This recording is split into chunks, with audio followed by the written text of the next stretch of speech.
The Tour Championship is an exclusive event for only the top 8 players in the world, but somebody still wasn't that impressed. I actually thought it was slim pickings this week. I mean, there were good shots, but not something out of the ordinary. So is he right? Did this tournament, or possibly this format, create snooker that's a bit dull?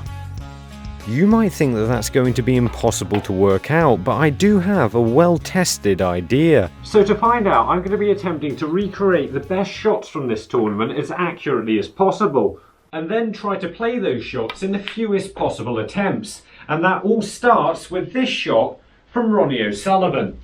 The fact that Ronnie's tight against the baulk cushion here doesn't stop him potting this long red and getting the cue ball back down the table. This one doesn't require any complicated spin or huge amounts of power, it's just a very difficult pot from where it is. So I was really happy to get it first time, even if I didn't quite manage to get the cue ball back. Well, I'm pretty happy with that start, because I wouldn't expect to pot that first time every time, but now I'm starting to think maybe Stephen was right.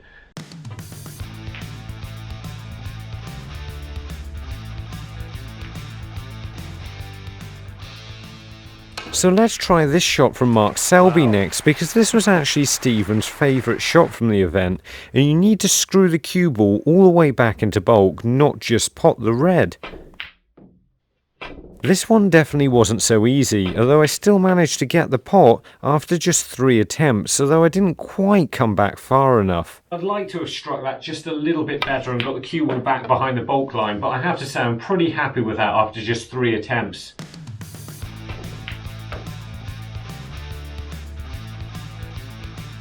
Kyren Wilson now can't see a way safe, so manages to pot his way out of trouble and get the cue ball back down the table by stunning it into another red. This is one of those where I really don't want to miss it too many times, because putting the balls back here is going to be a complete and utter nightmare. To get the cue ball back down the table, I need to power it into the other red with a small amount of stun. I was really pleased to pot this first time, but unfortunately I cannoned into the black, leaving me snookered. I hit it, but it would have left a shot on, but I didn't fancy playing this again.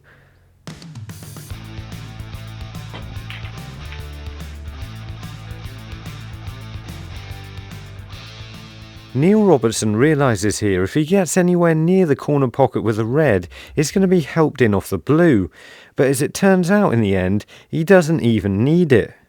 Even though I could easily pot the red off the blue, as Neil got it clean, I'd like to get it in exactly the same way, no matter how many attempts it takes. I'm also using a small amount of right hand side to cannon the red off the cushion and hold for the pink. Oh, this game's too easy.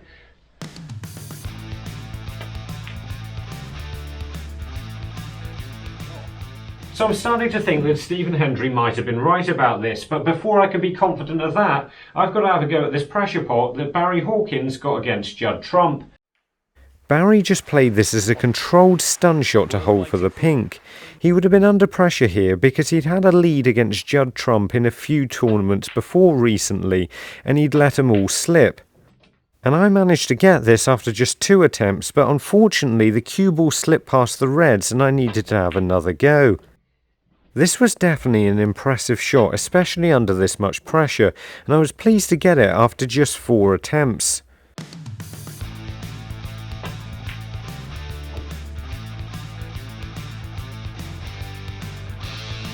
Before we look at some snooker escapes, we're going to find Alex from Chorley in the UK, which is there.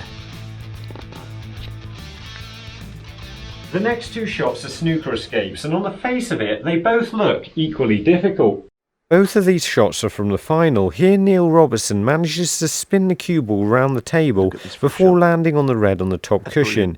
He does leave a red on into the left corner, but because it's dead straight, Ronnie chooses not to play it. You need to hit this one with a small amount of left hand side to get the angle right and get the cue ball right down onto the top cushion, but I found out pretty quickly this is a difficult one to judge perfectly. If Neil had failed to get out of the snooker like any of these shots, he would definitely have lost the first frame. The only way he could keep it safe was to hit the red on the top cushion and leave the cue ball exactly there. As snookers go, for some reason, I found this one very difficult to get both the pace and the line exactly right, and kept getting the cue ball into a position where it would leave on another red. I don't know why really, but for some reason I just found it difficult to find the line on this one. I definitely think I could have got this sooner, but getting this completely safe is probably one of the toughest shots from this tournament in my opinion.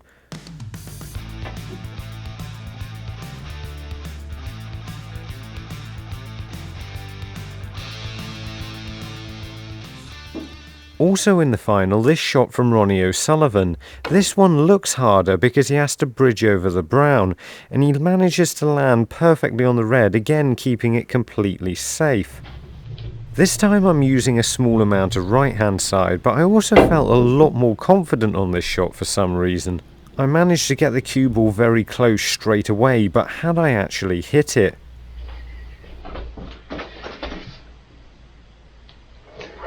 Yep, it's touching. So despite the fact that they both look very similar, and I had to bridge over the brown there, that felt a lot easier to line up and play than Neil's shot.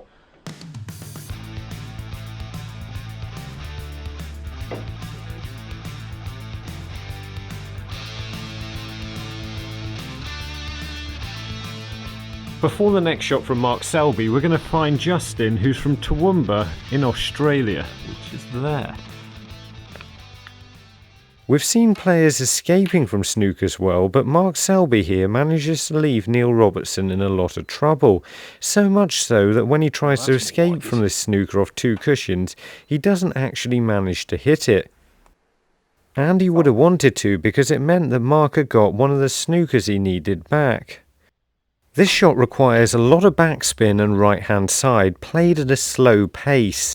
The backspin causes the cue ball to drag down the table, slowing it down, and then the right hand side makes it speed up around the 2 cushions, pinging it in behind the pink. This of course isn't exactly easy, and I had trouble slowing the cue ball down the right amount. I kept getting shots that were going too fast or too slow, depending on how much drag I was getting on the cue ball. But eventually I managed to get the cue ball close enough. Not quite tight up behind the pink, but still a snooker. This was definitely a tough shot. I would have liked to have got that a bit sooner. I just found controlling the drag over that distance a bit challenging.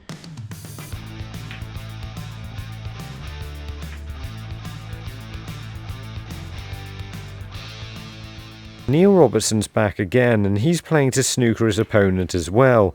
This time it's Ronnie O'Sullivan in the final. He manages to get the cue ball tight in behind the yellow here, leaving a tough shot. Great shot. I'm not sure if Neil played this with a small amount of side spin, but basically I'm just playing it centre ball. I was impressed with my first attempt. It was close but wasn't quite there. Then my second attempt went in exactly the same place. The natural angle if you hit this thin definitely took you somewhere near the yellow, although it was incredibly difficult to get the cue ball exactly in the right place, and I kept hitting the thing. Even though I didn't need any spin on this one, it felt a lot smaller target than the pink on the previous shot, although I was getting frustratingly close a lot more often.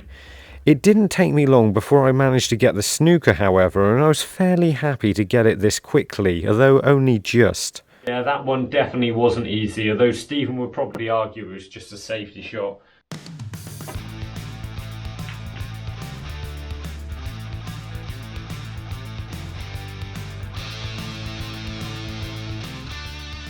Barry Hawkins still hadn't got his match against Judd Trump 1 and needed this brown to secure it, which was an impressive pot under the circumstances. All I need to do here is literally just stun it in and stun the cue ball towards the cushion. I felt this was definitely one I should have got straight away, but wasn't too disappointed. This was a great pot under pressure, especially when you consider how Barry Hawkins has been struggling to get over the line against Judd Trump recently. Although the fact that I had to put this in probably means that there weren't the greatest shots to choose from. So was Stephen right, and were the shots on this tournament just a little bit dull? And if they were, why exactly was this? With all the matches being very important and there only being a few of them, maybe that didn't leave room for the flamboyant shots we usually see. However, you can still vote for your favourite down in the description. And if you're still watching this video, can you please hit like on it, because it's really helping us reach deeper into YouTube at the moment. If you want to see more of me recreating shots from previous tournaments, then have a look at these two videos. And remember, don't just watch play, and make the commitment to becoming a better player by subscribing to the channel and visit the website. See you later.